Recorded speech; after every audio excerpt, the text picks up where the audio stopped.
come in particular 3 boxes. So now we're gonna start to see how you assemble first. Connect the wires and the hose. In this head connector, you have to go down right here. And this part of metal is gonna be slided right here.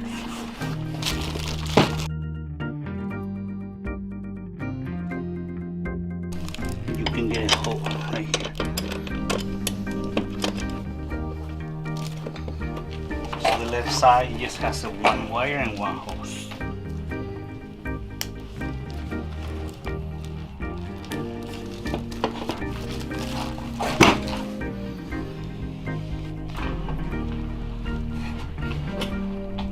This has 2 wires, 1 hose.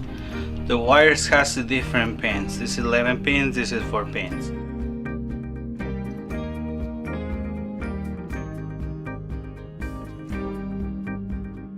And the footrest is gonna be slided into these 2 pins.